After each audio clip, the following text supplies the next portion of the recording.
അതിന് സമാനമായിട്ടുള്ള നിരവധി സാഹചര്യങ്ങൾ ഇന്ത്യയിലുണ്ടായിട്ടുണ്ട്. ഏറ്റവും ഒടുവിൽ 2019 മുസ്ലിം വിമൻ പ്രൊട്ടക്ഷൻ ആക്ട് 2019 എന്ന മുത്തലാഖ് ബിൽ പാർലമെന്റിൽ അവതരിപ്പിക്കപ്പെട്ടപ്പോഴും ശരിക്കും മുസ്ലിം വിമൻ പ്രൊട്ടക്ഷൻ ലോ എന്നാണ് അതിൻ്റെ അർത്ഥമെങ്കിലും നിലവിൽ ഒരു വിഭാഗത്തിൻ്റെ വിവാഹവുമായി ബന്ധപ്പെട്ട കാര്യങ്ങൾ മാത്രം ക്രിമിനലൈസ് ചെയ്യപ്പെടാനായി പ്രത്യേകം സൃഷ്ടിച്ച ഒരു നിയമമായിരുന്നു. അപ്പോഴാണ് നമ്മൾ മനസ്സിലാക്കുന്നത് എന്താണ് മുത്തലാഖ് എന്ന്. നമുക്കറിയാം, സവിശേഷമായ ഏതെങ്കിലും ഇസ്ലാമിക അധ്യാപനമനുസരിച്ച് മുത്തലാഖിനെ ന്യായീകരിക്കുകയും അംഗീകരിക്കുകയും ചെയ്യുന്ന ഒരു അധ്യാപനവും ഒരു പാഠവും ഇസ്ലാമിക പണ്ഡിതന്മാർ ഒരിക്കലും അംഗീകരിക്കുന്നില്ല. ഏതെങ്കിലും ഒരു നിമിഷം, ഏതെങ്കിലും ഒരു വാട്സപ്പിലൂടെ അല്ലെങ്കിൽ ഏതെങ്കിലും ഒരു വൈകാരികമായ ആവേശത്തിൻ്റെ അടിസ്ഥാനത്തിൽ 1, 2, 3 തലാഖ് ചെയ്തിരിക്കുന്നു എന്ന് പറഞ്ഞാൽ അത് തലാഖാവില്ല എന്ന് തന്നെയാണ് എല്ലാ പണ്ഡിതന്മാരും അഭിപ്രായക്കാരായിരിക്കുമ്പോഴും പാർലമെന്റിൽ ഒരു നിയമം കൊണ്ടുവരുന്നു.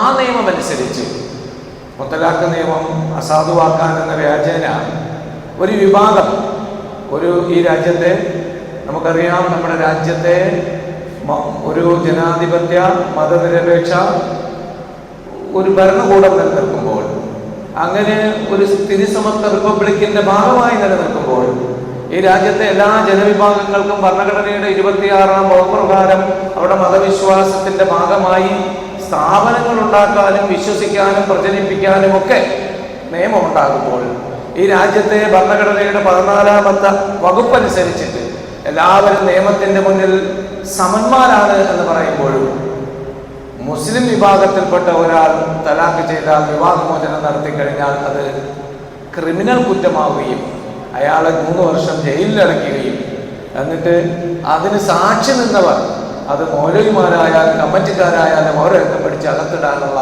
നിയമം ഉണ്ടാക്കുന്നു.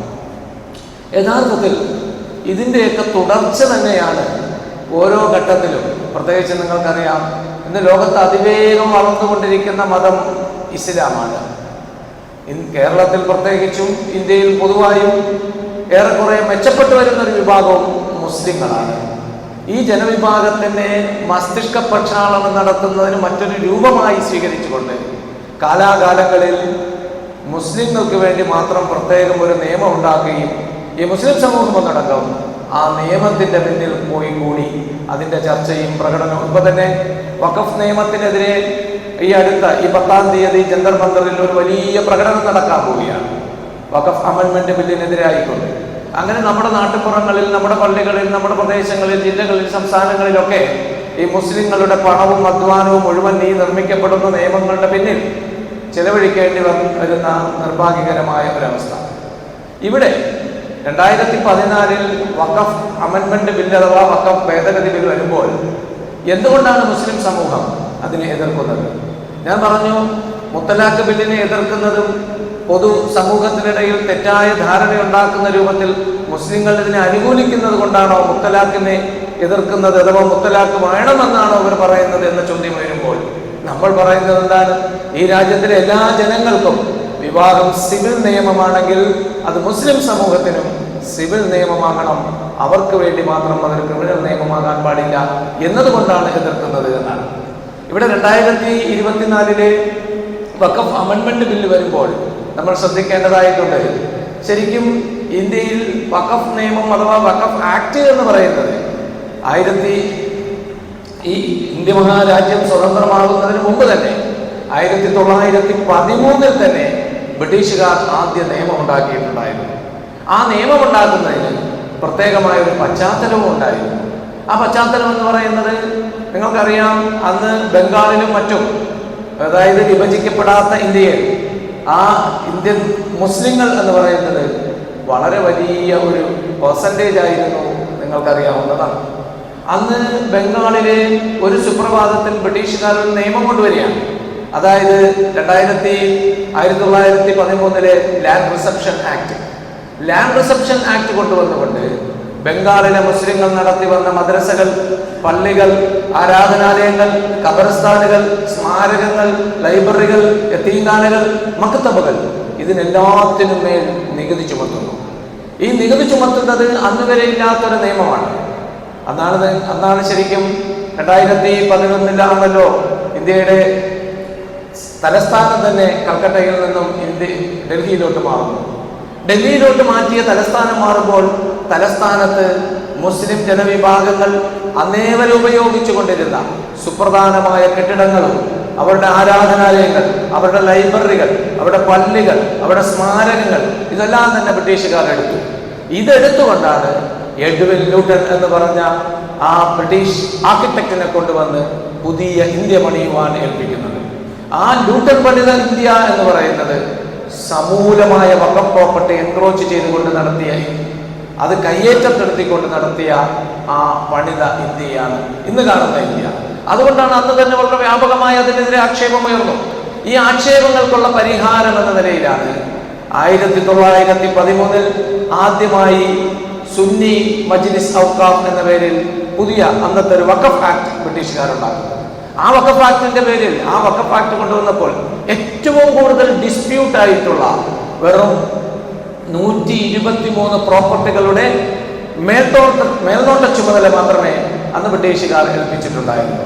പിൽക്കാലത്ത് നമുക്കറിയാം 1976 സാക്ഷാൽ ഇന്ദിരാഗാന്ധി പ്രധാനമന്ത്രിയായിരിക്കവേ അന്ന് രാജ്യത്തെ മുഴുവൻ മുഖ്യമന്ത്രിമാർക്കും ഒരു കത്ത് എഴുതുകയുണ്ടായി. ആ കത്ത് ഇപ്രകാരമാണ്: ഇന്ത്യയിൽ ആദ്യമായി സ്വാതന്ത്ര്യാനന്തര ഇന്ത്യയിലെ ആദ്യത്തെ വഖഫ് ആക്ട് എന്ന് പറയുന്നത് 1954 ആക്ടാണ്. ഈ ആക്ട് പ്രകാരം സ്ഥാപിതമായ വഖഫ് പ്രോപ്പർട്ടികളിൽ വ്യാപകമായ കയ്യേറ്റം നടക്കുന്നു എന്നത് ശ്രദ്ധയിൽപ്പെടുന്നു. അതുകൊണ്ട് തന്നെ ബന്ധപ്പെട്ട സംസ്ഥാന തലത്തിലെ പ്രവർത്തിക്കുന്ന മുഖ്യമന്ത്രിമാരും ചീഫ് സെക്രട്ടറിമാരും മുൻകൈ എടുത്തുകൊണ്ട് ആ അന്യാധീനപ്പെട്ടു പോയ വഖഫ് പ്രോപ്പർട്ടി പിടിച്ചെടുക്കാൻ വേണ്ട നടപടി സ്വീകരിക്കണം. ഇനി അതല്ല, ഇറവക്കബിളി നഷ്ടപ്പെട്ടതാണെങ്കിൽ, തിരിച്ചെടുക്കാൻ കഴിയാത്ത വിധം നഷ്ടപ്പെട്ടു പോയ വഖഫ് പ്രോപ്പർട്ടി ആണെങ്കിൽ തീർച്ചയായും അതിന് സംസ്ഥാനം വില കൊടുത്ത് വാങ്ങി വഖഫ് ഭൂമിയിലേക്ക് ലയിപ്പിക്കേണ്ടതായിട്ടുണ്ട്.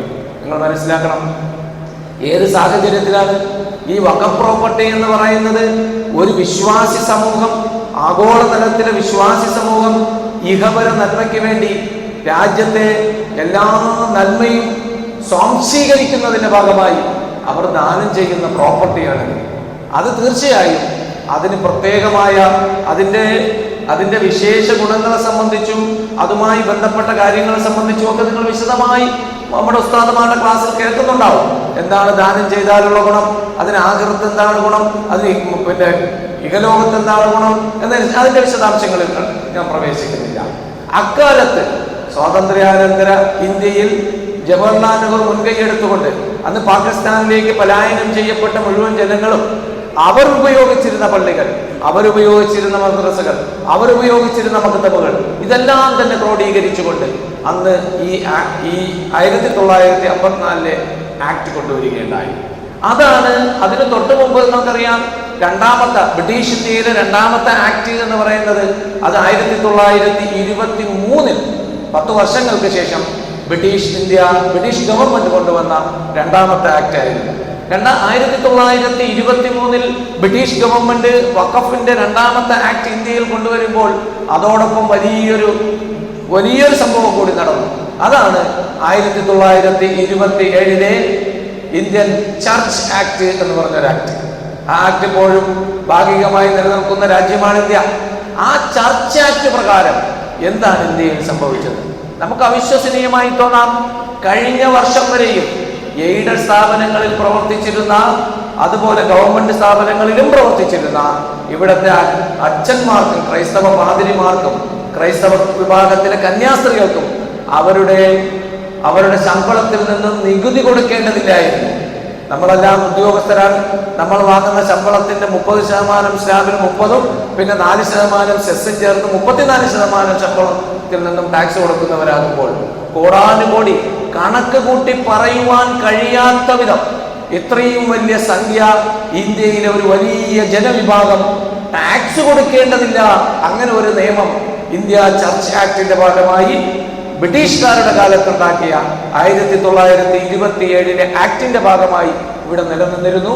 അത് കഴിഞ്ഞ വർഷമാണ് ഇതുമായി ബന്ധപ്പെട്ട് ചില തടസ്സവാദങ്ങളും അതിൽ തുടരാൻ കഴിയാത്ത അവസ്ഥയും ഉണ്ടായിരുന്നു. എത്ര ബില്യൺ കണക്കിന് രൂപയാണ് ഇങ്ങനെ സംശീകരിക്കപ്പെട്ടത്. 1927 ആക്ട് എന്താണ്? ഈ ആക്ട് പ്രകാരം ക്രൈസ്തവ സഭകൾക്കും ക്രൈസ്തവ മിഷണറിമാർക്കും ഇന്ത്യയിൽ പ്രവർത്തിക്കുവാൻ ആവശ്യമായ ഭൂമി യഥേഷ്ടം ഗവൺമെന്റ് പതിച്ചു കൊടുക്കുക എന്നതാണ് ഈ നിയമത്തിന്റെ ഏറ്റവും പ്രധാനപ്പെട്ട വിഷയം.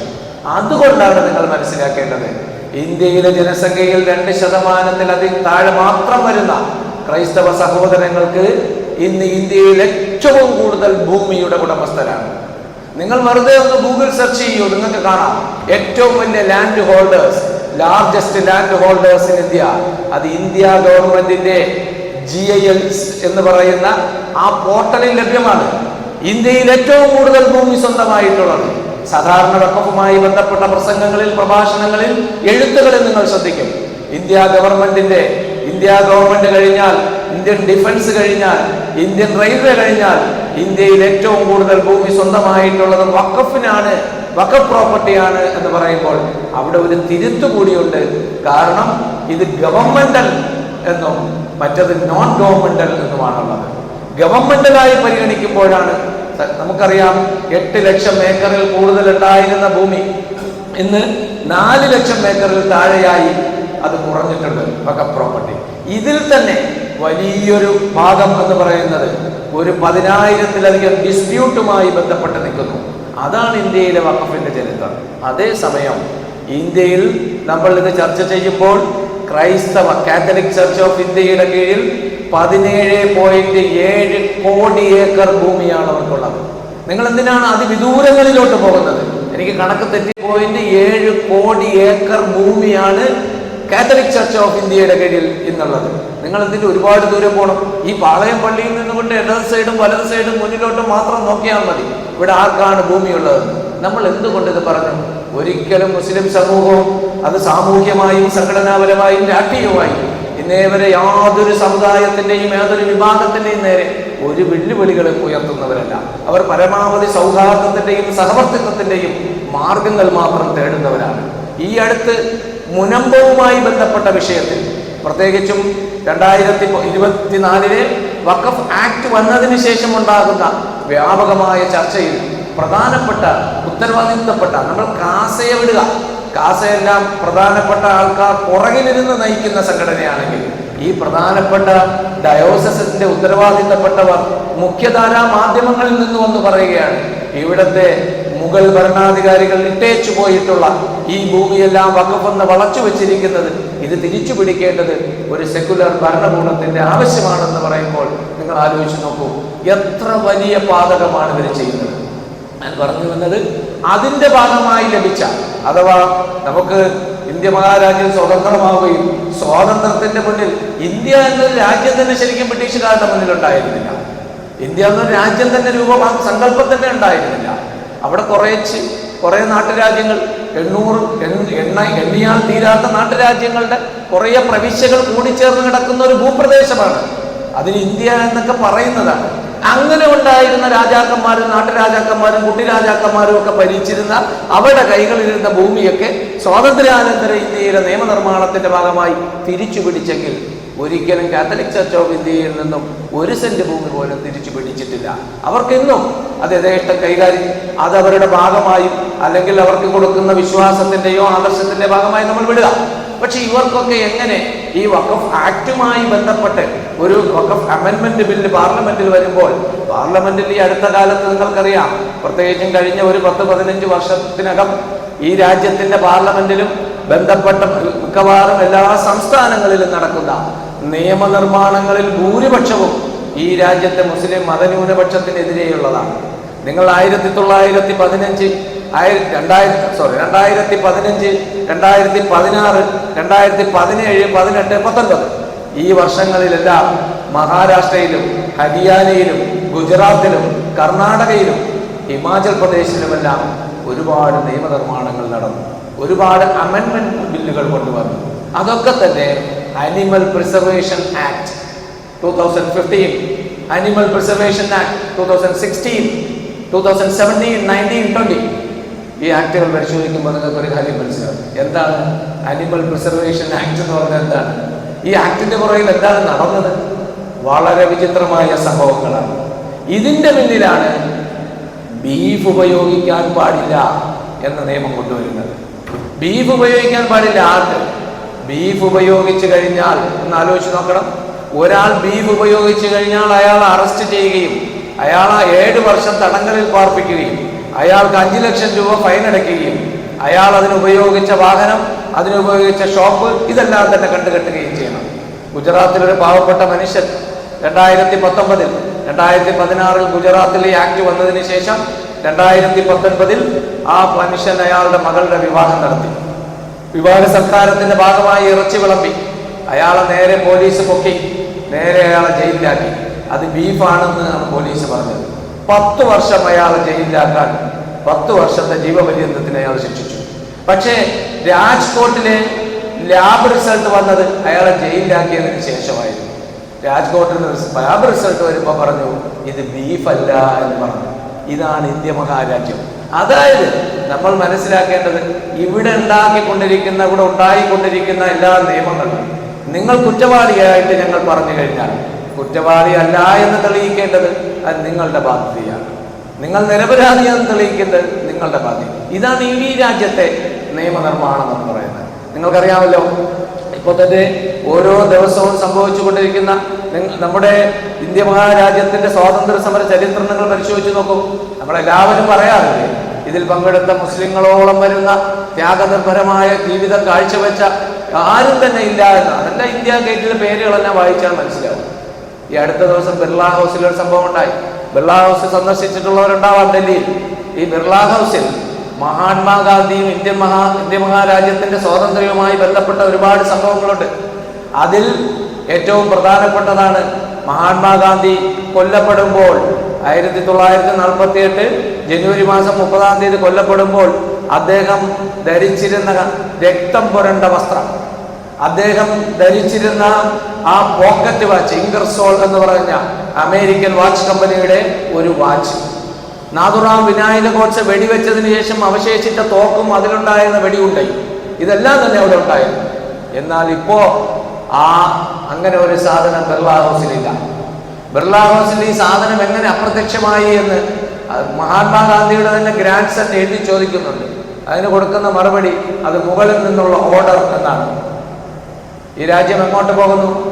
പല സംസ്ഥാനങ്ങളിലും ഇപ്പോൾ മഹാത്മാഗാന്ധി താഴെ പറയുന്നതിൽ എങ്ങനെയാണ് മരണപ്പെട്ടത് എന്ന് ചോദ്യം ചോദിക്കുകയാണ്. എങ്ങനെയാണ്? രോഗബാധിതനായി. ഒരുപാട് ചോയ്സ്, മൾട്ടിപ്പിൾ ചോയ്സ് കൊടുക്കുകയാണ്. അദ്ദേഹം മാനസിക വിഷമം കാരണം. എങ്ങനെ? ചരിത്രത്തിന്റെ ഏറ്റവും വലിയ അപനിർമ്മിതി നടക്കുന്ന ഒരു കാലഘട്ടമാണിത്. ഈ കാലഘട്ടത്തിൽ പ്രധാനമായും ഉദ്ദേശിക്കുന്നത് നമ്മുടെ പ്രത്യേകിച്ചും ഒരു മതേതര ഇന്ത്യയിലെ ജനവിഭാഗത്തിന് ഭരണഘടനാപരമായി കിട്ടുന്ന അവകാശങ്ങൾ എങ്ങനെ ദുരുപയോഗപ്പെടുത്താം അല്ലെങ്കിൽ എങ്ങനെ ഇല്ലാതാക്കാം എന്നതിനെ സംബന്ധിച്ചിട്ടാണ്. ഇവിടെയാണ് ഞാൻ പറഞ്ഞത്, ഈ 2024 ഈ നിയമം വരുമ്പോൾ സ്വാഭാവികമായും വഖഫ് എന്ന് പറയുന്നത്, ഇപ്പോൾ ഇന്ത്യയിൽ തന്നെ ഒരു 30ഓളം വഖഫ് ബോർഡുകളുണ്ട്.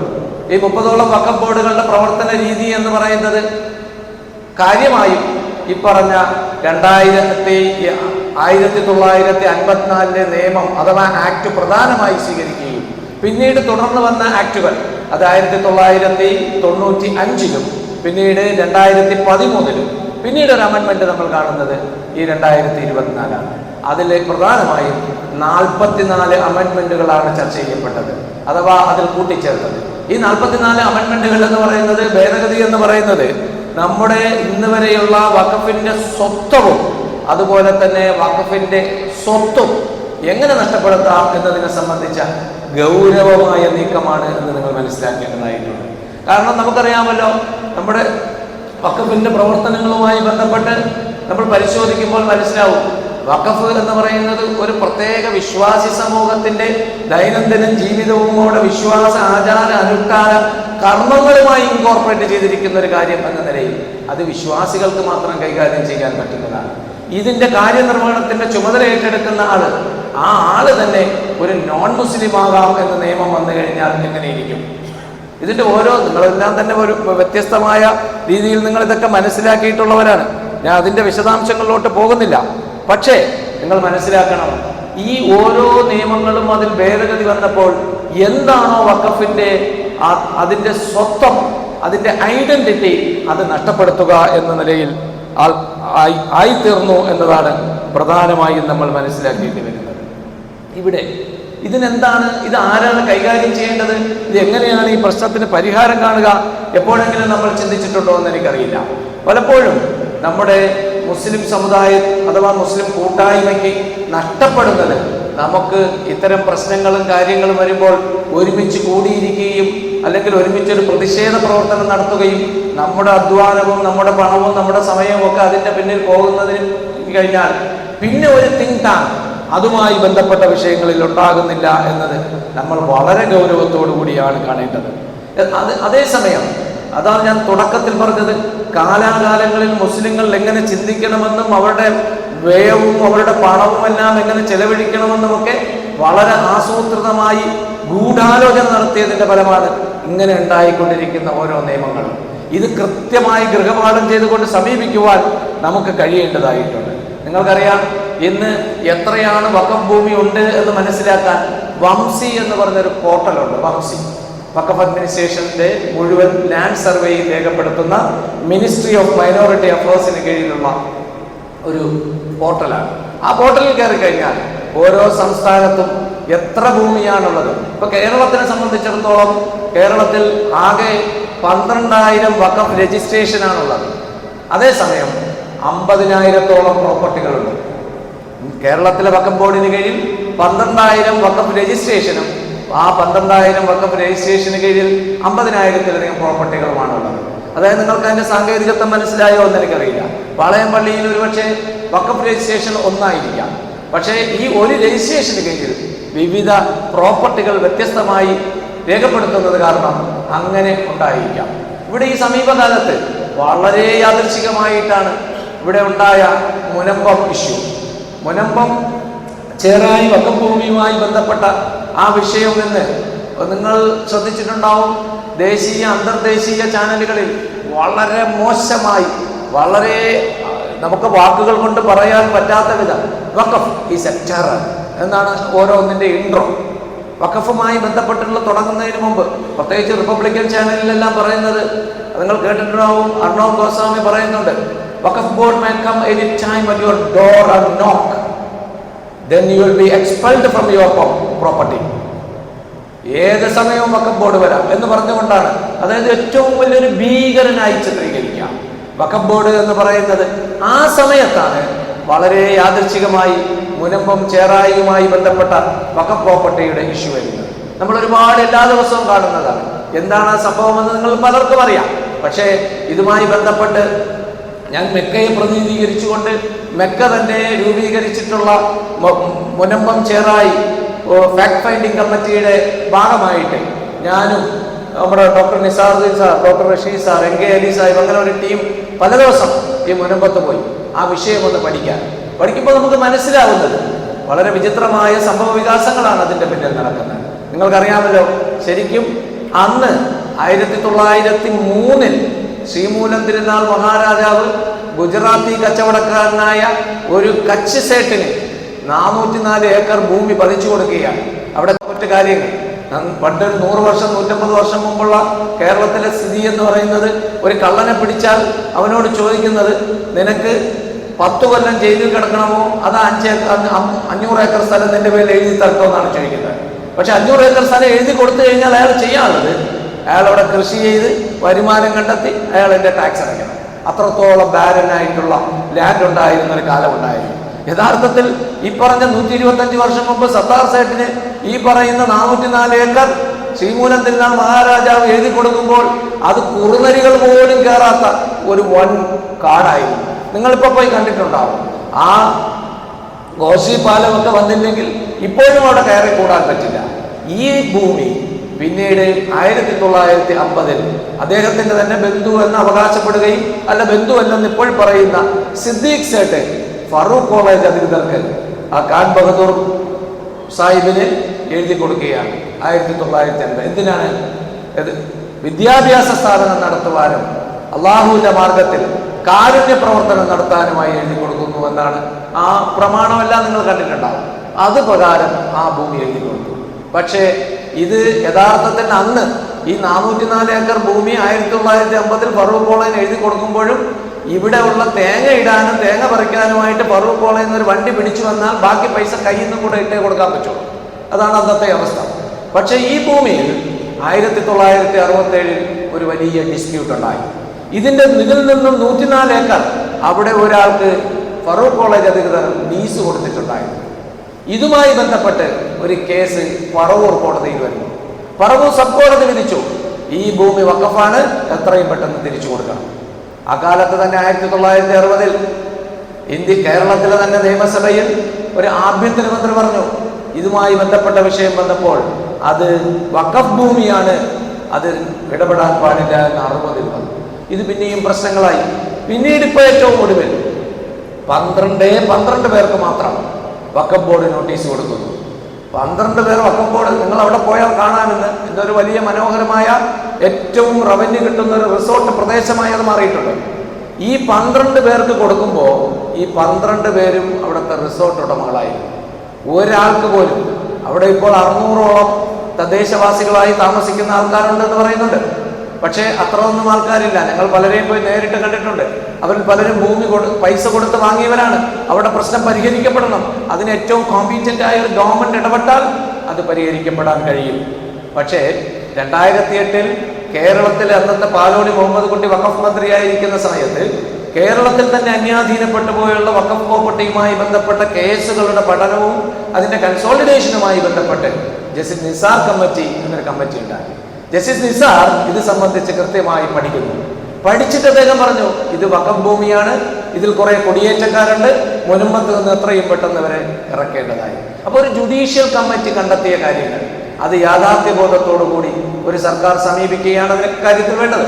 പക്ഷേ ജസ്റ്റിസ് രാമചന്ദ്രൻ നായർ കമ്മീഷനെ നിയമിച്ചതോടുകൂടി ഞങ്ങളെല്ലാം അദ്ദേഹത്തിനോട് പല പ്രാവശ്യം പോയി ഇതിന്റെ റെപ്രസെന്റേഷനുമായി പോയി ചർച്ച ചെയ്തു, സംസാരിച്ചു.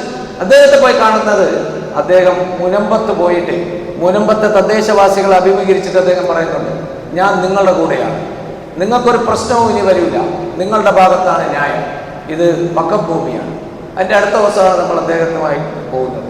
അദ്ദേഹത്തിനോട് പോയിട്ട് ഈ ഉള്ളതെന്ന് തന്നെ ചോദിച്ചു, സാർ യഥാർത്ഥത്തിൽ നമ്മുടെ ടേംസ് ഓഫ് റെഫറൻസിൽ ഇത് വഖഫ് ഭൂമിയാണോ അല്ലയോ എന്ന് പറയേണ്ട ചുമതല അങ്ങേ ഏൽപ്പിച്ചിട്ടില്ല. ഒന്നും.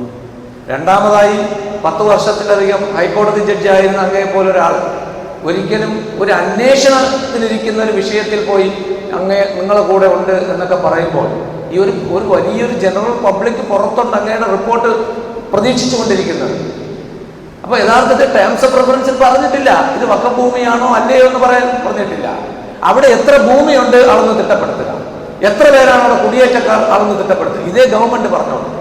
ഗവൺമെന്റ് പറയാം. അദ്ദേഹത്തിന്റെ വിഷയവുമായി ഇപ്പൊ നിങ്ങൾക്കറിയാം, അദ്ദേഹം തന്നെ സ്വയം രാജിവെച്ചു പോയി. അദ്ദേഹത്തിന് ഒരു ക്രിമിനൽ കേസിൽ ഇപ്പോൾ ഒരു FIR ഇട്ടിട്ടുണ്ട്. ഇത്തരം വിഷയങ്ങളെല്ലാം നടക്കുന്നത്. ഞാൻ പറഞ്ഞു വന്നത്, ആ വഖഫ് ഭൂമിയുമായി ബന്ധപ്പെട്ട് ഞങ്ങൾ അന്ന് പോകുന്ന സമയത്ത് അവിടെ ഒരു വലിയ ഡയോസസിന്റെ ഫാദറും സംഘവും അവിടെ സംസാരിക്കുന്നുണ്ട്. അവിടെ ഒരു സ്ഥിരം സമരവേദിയുണ്ട്. അവരവിടെ സംസാരിക്കുന്നത് ഇവിടുത്തെ പാവപ്പെട്ട കുടിയേറ്റക്കാരായിട്ടുള്ള തദ്ദേശവാസികളായിട്ടുള്ള ഭൂമി വില കൊടുത്ത് വാങ്ങിയ ഇവർക്ക് ഈ ഭൂമി ഒഴിഞ്ഞു കൊടുക്കണം എന്നല്ല, മറിച്ച് അവർ പറയുന്നത് ഈ രാജ്യത്തെ വഖഫ് നിയമം അവസാനിപ്പിക്കണം. ഒരു രാജ്യത്ത് 2 നിയമം വേണ്ട. ഈ വഖഫ് എന്ന് പറയുന്നത് ഒരു ടെറർ നിയമമാണ്. ഇത് അവസാനിക്കണം. നിങ്ങളൊന്ന് ആലോചിച്ച് നോക്കൂ. നമ്മൾ ഇപ്പോഴും ജീവിക്കുന്നത് ഒരു മതനിരപേക്ഷ ജനാധിപത്യ സ്ഥിതിസമത്വ റിപ്പബ്ലിക്കിന്റെ കീഴിലുള്ള ഭരണഘടനയിലാണ്. അപ്പോൾ ഒരു വിവാദം വന്നുകൊണ്ട് പറയാം, അതും ആരാ പറയുന്നത്? ഞാൻ നേരത്തെ പറഞ്ഞതുപോലെ കാത്തലിക് ചർച്ച് ഓഫ് ഇന്ത്യയുടെ കീഴിൽ വരുന്ന വെറും 2% താഴെ വരുന്ന 17.7 കോടി ഏക്കർ വെച്ചിട്ടുള്ള ഈ ഒരു വലിയ ജനവിഭാഗം പറയുകയാണ്, നിയമാനുസൃതമായി പ്രവർത്തിക്കുന്ന ഈ വഖഫ് പ്രോപ്പർട്ടിയുമായി ബന്ധപ്പെട്ട അഭിപ്രായമാണ് പറയുന്നത്. ഇതൊന്നും തന്നെ ഏതെങ്കിലും ഒരു സ്റ്റാറ്റ്യൂട്ടറി ബോഡിയുടെ മോണിറ്ററിങ്ങിന്റെ കീഴിലല്ല, മുസ്ലിങ്ങൾ ഒഴികെയുള്ള ഒരു വിഭാഗത്തിന്റെയും, പ്രത്യേകിച്ച് ക്രൈസ്തവ വിഭാഗത്തിന്റെ. നമ്മൾ പറയുന്നത് വഖഫ് ബോർഡിന് സമാനമായ ഒരു മോണിറ്ററിംഗ് ഏജൻസി തീർച്ചയായും ഈ ചർച്ച് കൺട്രോൾ ആക്ട് പോലൊരു സാധനം കൊണ്ടുവന്നിട്ട് ചർച്ചുകൾക്ക് കീഴിലുള്ള പ്രോപ്പർട്ടി ഒന്ന് മോണിറ്റർ ചെയ്യാൻ ഒരു സ്റ്റാറ്റ്യൂട്ടറി കമ്മിറ്റിയോ കമ്മീഷനോ ഒരു സ്ഥിരം സംവിധാനം വേണം എന്നാണ് മുസ്ലിങ്ങൾ ആവശ്യപ്പെടേണ്ടത്. അല്ല മുസ്ലിങ്ങൾ ഈ ഭൂമി മുഴുവൻ സർക്കാർ തിരിച്ചു പിടിക്കണമെന്നല്ല. വഖഫ് ബോർഡ് പോലെ നിങ്ങൾ വഖഫ് ബോർഡ് പിരിച്ചുവിടാനല്ലേ പറയുന്നത്, വഖഫ് ആക്ട് രാജ്യത്ത് വേണ്ട എന്നല്ലേ പറയുന്നത്. പക്ഷെ ഞങ്ങൾ പറയുന്നു ഇവിടെ ഒരു ചർച്ച് ആക്ട് കൊണ്ടുവരിക. ഈ ചർച്ച് ആക്ട് പ്രകാരം നിലവിലുള്ള ഭൂമിയിലേക്ക് മോണിറ്ററിങ് അങ്ങനെ ഒരു സ്റ്റാറ്റ്യൂട്ടറി കമ്മിറ്റി കൈകാര്യം ചെയ്യട്ടെ. അപ്പോൾ നിങ്ങളുടെ ഭൂമിയുടെ അളവ് ഒരു ഗവൺമെന്റൽ ഏജൻസി, ഒരു ഗവൺമെന്റൽ എൻറ്റിറ്റിയുടെ കീഴിൽ നിങ്ങളുടെ ഭൂമി വരും. അപ്പോഴായിരിക്കും പബ്ലിക് അറിയുക. ഇങ്ങനെ യഥാർത്ഥത്തിൽ നമ്മൾ പറഞ്ഞു വരുന്നത് പ്രധാനമായും ഇപ്പോൾ ഒരു വഖഫ് പ്രോപ്പർട്ടിയിൽ ഇരുന്നു കൊണ്ടാണ് നമ്മൾ സംസാരിക്കുന്നത്. പക്ഷെ പലപ്പോഴും നമ്മുടെ പള്ളിയുടെ കൈകാര്യം ചെയ്യുന്ന, നമ്മുടെ പള്ളിയുമായി ബന്ധപ്പെട്ട് അത് കൈകാര്യം ചെയ്യുന്ന ആൾക്കാർ എന്ന് പറയുന്നത് അവരാണ് മുത്തവല്ലികൾ എന്നറിയപ്പെടുന്നത്. നിങ്ങൾ ശ്രദ്ധിച്ചിട്ടുണ്ടാവും, സാക്ഷാൽ നരേന്ദ്രമോദി ഗവൺമെന്റ് ഇവിടെ അമിത്ഷാ ബില്ല് അവതരിപ്പിക്കുമ്പോൾ ഈ ബില്ല് അവതരിപ്പിക്കുമ്പോൾ അദ്ദേഹം പറഞ്ഞു തുടങ്ങുന്നത് എങ്ങനെയാണ്? 2006 ജസ്റ്റിസ് രജീന്ദ്ര സച്ചാർ കമ്മിറ്റിയുടെ റെക്കമെൻഡേഷനുകളിൽ ഒന്നായിരുന്നു വഖഫ് നിയമ ഭേദഗതി കൊണ്ടുവരികയും അന്യാധീനപ്പെട്ട വഖഫ് പ്രോപ്പർട്ടി തിരിച്ചു പിടിക്കുകയും വേണം എന്നത്. അതിൻ്റെയും കൂടി അടിസ്ഥാനത്തിലാണ് നോക്കൂ, ഇന്ത്യ മഹാരാജ്യം സ്വതന്ത്രമായതിനു ശേഷം ഇന്ത്യയിലെ മുസ്ലിങ്ങളുടെ സാമൂഹ്യ സാമ്പത്തിക വിദ്യാഭ്യാസ കാര്യങ്ങൾ പഠിക്കാൻ മാത്രം നിയമിച്ചിട്ടുള്ള ഒരേ ഒരു കമ്മിറ്റി, അത് 2005 രജീന്ദ്ര സച്ചാർ കമ്മിറ്റിയാണ്. ആ കമ്മിറ്റിയിൽ 76 റെക്കമെൻഡേഷനുകൾ ഉണ്ടായിരുന്നു. അതിൽ 72 റെക്കമെൻഡേഷനും 2006 അന്നത്തെ ഒന്നാം UPA ഗവൺമെന്റ് അംഗീകരിച്ച് ഓർഡർ ഇറക്കി. അതിൽ 4 മാത്രമാണ് തള്ളിയത്. ആ തള്ളിയതിൽ 1 എന്ന് പറയുന്നത് ഇന്ത്യയിൽ, ആ 4 1 എന്ന് പറയുന്നത് ഇന്ത്യയിൽ ഒരു വഖഫ് അഡ്മിനിസ്ട്രേഷൻ സർവീസ് കൊണ്ടുവരണം എന്നതാണ്. അതായത് IAS പോലെ, ഇന്ത്യൻ അഡ്മിനിസ്ട്രേറ്റീവ് സർവീസ് പോലുള്ള വഖഫ് അഡ്മിനിസ്ട്രേറ്റീവ് സർവീസ് കൊണ്ടുവരണം. ഇതിന് ഓൾ ഇന്ത്യ കേഡറിൽ ഇവിടെ ഉദ്യോഗസ്ഥർ നിയമിക്കപ്പെടണം. അതാത് സംസ്ഥാനങ്ങളിലെ ഒരു അത്ര കോമ്പീറ്റന്റ് അല്ലാത്ത ഉദ്യോഗസ്ഥർ കൈകാര്യം ചെയ്യുന്നത് കൊണ്ട് വരുന്ന യഥാർത്ഥത്തിൽ ഒരു ഓൾ ഇന്ത്യ കേഡർ അതിനകത്ത് വന്നു കഴിഞ്ഞാൽ അതിനൊരു ഏകീകൃത സ്വഭാവം വരും. ഓരോരുത്തർക്കും താല്പര്യമുള്ള ആൾക്കാരെ അതിൻ്റെ മേലെ തട്ടിൽ നിയമിച്ചുകൊണ്ട് കാര്യങ്ങൾ യഥേഷ്ടം തങ്ങളുടെ ഇംഗിതപ്രകാരം കാര്യങ്ങൾ ചെയ്യുന്ന അവസ്ഥ മാറിപ്പോകും. പക്ഷേ അന്ന് ആ ആക്ട് അല്ലെങ്കിൽ ആ റെക്കമെൻഡേഷൻ അത് മാറ്റിവെക്കുകയുണ്ടായി. അങ്ങനെ അതുപോലെ തന്നെ പറഞ്ഞ മറ്റൊരു കാര്യമാണ്, ഇന്ത്യയിൽ ഏറ്റവും കൂടുതൽ ഉദ്യോഗ വിദ്യാഭ്യാസ രംഗത്തെ പ്രാതിനിധ്യക്കുറവ് അനുഭവപ്പെടുന്നത് മുസ്ലിങ്ങളാണ് ഓൾ ഇന്ത്യ ലെവലിൽ. അതുകൊണ്ട് തന്നെ അവരിൽ മോസ്റ്റ് ബാക്ക്വേർഡ് കമ്മ്യൂണിറ്റി എന്ന് പറഞ്ഞുകൊണ്ട് പ്രാതിനിധ്യം, നിങ്ങൾക്കറിയാമല്ലോ, യഥാർത്ഥത്തിൽ കേരളത്തിന് പുറത്ത് നോർത്ത് ഇന്ത്യയിലേക്ക് മുസ്ലിങ്ങൾക്കിടയിൽ തന്നെ സവർണരും അവർണരും ഒക്കെ ഉണ്ട്. അവരുടെ മൊത്തം ജാതി അജിത അർസൽ എന്നൊക്കെ പറഞ്ഞുകൊണ്ട് നമ്മളിവിടെ നമ്പൂതിരി നായർ കീഴവ എന്ന് പറയുന്നത് പോലെ മുസ്ലിങ്ങൾക്കിടയിലുണ്ട്. അങ്ങനെയുണ്ട്. അതിൽ അർസൽ വിഭാഗക്കാരെ മോസ്റ്റ് ബാക്ക്വേർഡ് കമ്മ്യൂണിറ്റിയായി കണ്ടെത്തിക്കൊണ്ട് SC/ST സമാനമായ റിസർവേഷൻ കൊടുത്തവർക്ക് ഉദ്യോഗ വിദ്യാഭ്യാസ രംഗത്ത് പ്രാതിനിധ്യം നൽകണം എന്നതായിരുന്നു അതിലെ ഒരു റെക്കമെൻഡേഷൻ. അതൊന്നും ഇവർ കണ്ടില്ല. അവരാകെ കണ്ടത് അന്യാധീനപ്പെട്ടു പോകുന്ന വഖഫ് പ്രോപ്പർട്ടി തിരിച്ചു പിടിക്കുക. അതിനാരാണ് ഉത്തരവാദി? ഇന്ന് കേരളത്തിൽ തന്നെ 3000-ലധികം കേസുകൾ നടക്കുന്നുണ്ട്. ഈ കേസുകൾ പരിശോധിക്കുമ്പോൾ നമുക്ക് മനസ്സിലാവും ഇതിലെ പ്രധാന കക്ഷികൾ പള്ളി കൈകാര്യം ചെയ്യുന്ന വഖഫ് പ്രോപ്പർട്ടിയുടെ കൈകാര്യകർത്താക്കളായിട്ടുള്ള മുത്തവല്ലിമാരാണ്. പല സ്ഥലങ്ങളിലും 50 വർഷം 60 വർഷം മുമ്പ് വാടകയ്ക്ക് കൊടുത്ത കെട്ടിടം അന്നത്തെ വാടക നിരക്ക് 100 രൂപ നിശ്ചയിച്ചു കൊടുത്തിട്ടുണ്ട്. ഈ ടെനന്റ്, ഈ വാടകക്കാരൻ കോടതിയെ സമീപിച്ചു. ആർക്കെതിരെ? സ്വാഭാവികമായും കൃത്യമായ വാടക മാർക്കറ്റ് റേറ്റ് അനുസരിച്ച് ആവശ്യമുണ്ട് എന്ന് പറയുമ്പോൾ അയാൾ കോടതിയെ സമീപിക്കുന്നു. മുത്തവല്ലിക്കെതിരെ അല്ലെങ്കിൽ കമ്മിറ്റിയിലെ പ്രസിഡന്റിനും സെക്രട്ടറിക്കുമെതിരെ. മുത്തവല്ലിയും ഈ ടെനന്റുമായി അവർ ഒരു ധാരണയിലാവുന്നു. എന്നിട്ട് കേസ് ആഖിർ സമാം വരെ നീട്ടിവിട്ടിട്ടുണ്ട്. അവിടെ കിട്ടുന്ന അല്ലെങ്കിൽ ഒരു 100 രൂപ റെന്റ് കിട്ടുന്ന കെട്ടിടം മാർക്കറ്റ് റേറ്റ് അനുസരിച്ച് 10 ലക്ഷം കിട്ടണമെങ്കിൽ അതിൽ നിന്ന് 2 ലക്ഷം സെക്രട്ടറി വാങ്ങിക്കൊണ്ട് പോകുന്നു. ഇങ്ങനെ നടക്കുന്ന എത്ര കേസ് കേരളത്തിൽ കിട്ടുന്നത്? ഒരു റവന്യൂ ഇന്റലിജൻസിനെ വെച്ച് കണ്ടെത്തി കഴിഞ്ഞാൽ. അപ്പോൾ ഇവിടെ യഥാർത്ഥത്തിൽ ഇത്തരം കേസുകൾ അന്ന് ജസ്റ്റിസ് രജീന്ദ്ര സച്ചാർ കമ്മിറ്റിയുടെ മുന്നിൽ റെപ്രസെന്റേഷനായി കിട്ടിയതിന്റെ അടിസ്ഥാനത്തിലാണ് അദ്ദേഹം വെച്ച റെക്കമെൻഡേഷനുകളിൽ ഒന്ന് അന്യാധീനപ്പെട്ടു പോകുന്ന ഈ വഖഫ് പ്രോപ്പർട്ടി തിരിച്ചു പിടിക്കാനും മിസ്അപ്രോപ്രിയേഷൻ ചെയ്യുന്ന അങ്ങനെ നടന്നു വരുന്ന വഖഫ് പ്രോപ്പർട്ടി കണ്ടെത്തുകയും വേണം എന്നതിനെ സംബന്ധിച്ച് അദ്ദേഹം പഠിച്ച് റിപ്പോർട്ട്. അപ്പോൾ യഥാർത്ഥത്തിൽ നിങ്ങൾ പാർലമെന്റിൽ ഈ വഖഫ് അമെൻമെന്റ് ബിൽ 2024 അടിച്ചു കഴിഞ്ഞാൽ നിങ്ങൾക്ക് മുന്നിൽ ആദ്യം വരുന്നത് ഈ അമിത്ഷാ വന്നിട്ട് പറയുന്നതാണ്, ഇത് ജസ്റ്റിസ് രജീന്ദ്ര സച്ചാർ കമ്മിറ്റി പറഞ്ഞിട്ടുള്ള കാര്യമാണ് എന്നാണ്. യഥാർത്ഥത്തിൽ നമ്മൾ മനസ്സിലാക്കേണ്ടത് നമുക്കകത്ത്, അതായത് നമ്മുടെ ആ ഒരു പെർവ്യൂവിനകത്ത് നിന്നുകൊണ്ട് ഓരോ ഈ കമ്മ്യൂണിറ്റിയുടെ ഘടന, പ്രത്യേകിച്ച് മുസ്ലിം സാമൂഹ്യ ഘടന, അതിൽ കാര്യമായ ചർച്ച കടന്നു വരേണ്ടതായിട്ടുണ്ട്. പ്രത്യേകിച്ചും പള്ളികളും ഈ കൂട്ടായ്മകൾ എന്ന് പറയുന്നത് അതിലെ ഏറ്റവും ഇപ്പോൾ പാളയം പള്ളിയിലൊക്കെ ലോഹറിനൊക്കെ വരുന്ന ആൾക്കാരെന്ന് വെച്ച് കഴിഞ്ഞാൽ കേരളത്തിൽ തന്നെ ഒരു ഇന്റലക്ച്വൽ ക്രീം ഓഫ് ഉദ്യോഗസ്ഥരാണെങ്കിൽ അത്രയും വരും. ഇപ്പൊ തന്നെ ഇനിയും ഒരുപാട് MLA-മാരില്ല, ബഹുമാനപ്പെട്ട MLA-മാരൊക്കെ ഇവിടെ ഇരിപ്പുണ്ട്. അപ്പോൾ അങ്ങനെയുള്ള ഇത്രയും വലിയൊരു ക്രീം വരുമ്പോൾ ഇതിന് സമാനമായിട്ട് തന്നെ ഒരുപാട് പള്ളികളിൽ, നമുക്കറിയാം പാളയം പള്ളി ഒരു 25 വർഷങ്ങൾക്ക് മുമ്പ് തുടങ്ങിയ റമദാൻ വിജ്ഞാന സദസ്സ് ഇന്ന് നാട്ടിൻപുറങ്ങളിലെ കൊച്ചു കൊച്ചു പള്ളികളിൽ പോലും ഇതിന് സമാനമായി പരിപാടികൾ നടത്തി വരുന്നുണ്ട്. കഴിഞ്ഞ കുറേ വർഷമായി നമുക്കൊക്കെ ഇതിൽ വന്ന് സംസാരിക്കാൻ അവസരവും ലഭിക്കുന്നുണ്ട്. അപ്പോൾ അതൊക്കെ വരുമ്പോൾ നമ്മൾ വർത്തമാനങ്ങൾക്കപ്പുറം നമുക്ക് ആകെ ചെയ്യാൻ പറ്റുന്നത് വെറും പ്രതിഷേധ പ്രകടനങ്ങളാണ്. അപ്പോൾ നമ്മളെല്ലാവരും ഒന്ന് ഉണരും. അതിനപ്പുറം ഒരു ബൗദ്ധികമായ ഗൃഹപാഠം നടത്തുവാൻ പാകത്തിൽ വളർത്തിയെടുക്കേണ്ട ഒരു സംവിധാനം യഥാർത്ഥത്തിൽ നമ്മുടെ പള്ളിക്കമ്മിറ്റികൾക്കും കൂട്ടായ്മകൾക്കുമുണ്ട്. തീർച്ചയായും ഞാനീ പറഞ്ഞു വന്നത്, ഇപ്പോൾ ഏകദേശം ഈ 2024 ആക്ട് പാസ്സായി എന്നൊരവസ്ഥയിലാണുള്ളത്. ഇനി ഇതിനകത്തൊരു വലിയ ഇത്രയും വലിയ പ്രക്ഷോഭങ്ങൾ നടക്കുകയും അതിനുശേഷം ഈ JPC നിങ്ങൾ മൊത്തം നോക്കൂ, കഴിഞ്ഞ 11 വർഷത്തെ പാർലമെന്റിലെ മൊത്തം ബില്ലുകളുടെ എണ്ണം എടുത്തു നോക്കിയാൽ അതിൽ വെറും 10% താഴെയാണ് JPCക്ക് വിട്ട ബില്ലുകളുള്ളൂ. ബാക്കിയെല്ലാം തന്നെ ചൂടപ്പം പോലെ ഇങ്ങനെ ഉണ്ടാക്കിയെടുത്തുകൊണ്ട് പോകുന്നതാണ്. JPCക്ക് വിട്ട ബില്ലിൽ ഒന്നാണ് യഥാർത്ഥത്തിൽ വഖഫ് അമെൻമെന്റ് ബിൽ. പക്ഷെ ഫലമുണ്ടായില്ല. അപ്പോൾ നമ്മളൊക്കെ മനസ്സിലാക്കുന്നത് നമ്മൾ കുറേ മെയിൽ അയച്ചു അപ്പോഴേക്കും കാര്യങ്ങളാവും എന്നതല്ല. ഇതിൻ്റെ പിന്നിൽ കൃത്യമായി പ്രവർത്തിക്കുന്ന, ഇത്തരം കാര്യങ്ങൾ കൈകാര്യം ചെയ്യുന്ന വലിയൊരു സംഘമുണ്ട്. അത് ഇന്ത്യൻ ഭരണഘടനയ്ക്ക് എതിരായി പ്രവർത്തിക്കുന്നവരാണ്. മുസ്ലിങ്ങൾക്കെതിരായി പ്രവർത്തിക്കുന്നവർ എന്ന് നമ്മൾ അഭിപ്രായപ്പെടുന്നില്ല.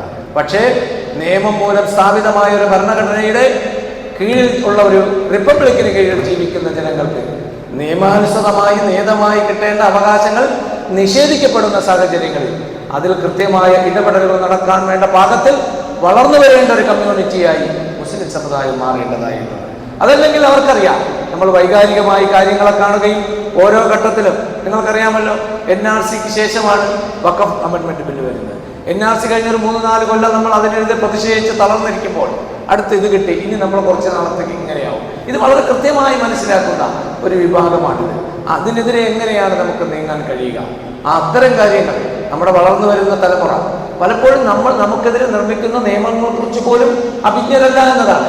2019 EWS എക്കണോമിക്കലി വീക്കർ സെഷൻ എന്ന് പറഞ്ഞുകൊണ്ട് മുന്നാക്ക വിഭാഗത്തിൽ സാമ്പത്തികമായി പിന്നാക്കം നിൽക്കുന്നവർക്ക് 10% ഉദ്യോഗത്തിൽ സംവരണം കൊടുക്കുക, ഉദ്യോഗത്തിലും വിദ്യാഭ്യാസത്തിലും. നമുക്കതേക്കുറിച്ചൊന്നും അറിയില്ല. അതുകൊണ്ട് നമുക്കൊരു നഷ്ടബോധവുമില്ല, നമുക്ക് നഷ്ടവും ഇല്ലെന്ന് നമ്മൾ മനസ്സിലാക്കണം. സാമ്പത്തികമായി അങ്ങേയറ്റം പിന്നാക്കം നിൽക്കുന്ന ആൾക്കാർക്ക് 10% സംവരണം കൊടുത്തു കഴിഞ്ഞാൽ എന്താ കുഴപ്പം എന്ന് ചോദിക്കുന്ന ഉദ്യോഗസ്ഥരുണ്ട്.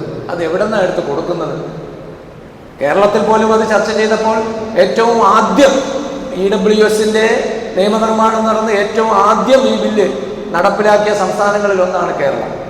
കേരളത്തിൽ അന്ന് ബഹുമാനപ്പെട്ട മുഖ്യമന്ത്രി തന്നെ പറഞ്ഞു, ഇത് നടപ്പിലാക്കുമ്പോൾ PSCയിൽ EWS പ്രകാരം 10% മുന്നാക്ക വിഭാഗത്തിൽ സാമ്പത്തികമായി പിന്നാക്കം നിൽക്കുന്നവർക്ക് കൊടുക്കുമ്പോൾ നിങ്ങൾ മനസ്സിലാക്കണം, നിലവിൽ മുസ്ലിങ്ങൾക്ക് കിട്ടുന്ന 12% കുറവ് വരില്ല. നിലവിൽ 14% കിട്ടുന്ന ഈഴവ വിഭാഗത്തിന് കുറവ് വരില്ല. ഇവിടുത്തെ LC വിഭാഗത്തിന് 4% കുറവ് വരില്ല. നമ്മളെല്ലാം വലിയ സന്തോഷം. ഒരിക്കലും കുറവ് കറക്റ്റാണ് ആ പറഞ്ഞത്.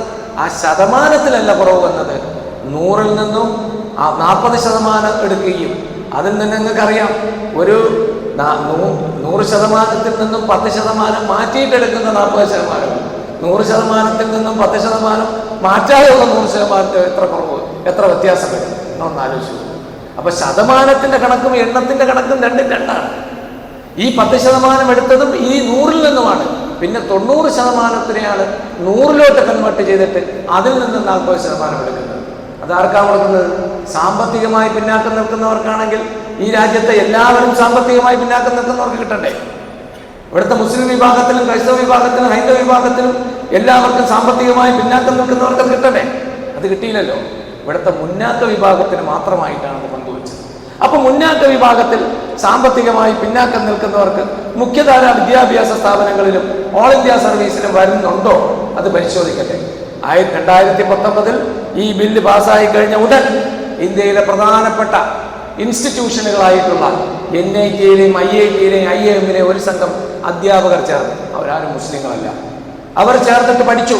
ഈ പറയുന്നത് സാമ്പത്തികമായി പിന്നാക്കം പോയതിന്റെ പേരിൽ ഇത്തരം പ്രീമിയർ ഓൾ ഇന്ത്യ ഇൻസ്റ്റിറ്റ്യൂട്ടുകളിൽ ഇവർക്ക് അഡ്മിഷൻ കിട്ടാതെ പോയോ എന്ന് പരിശോധിച്ചു.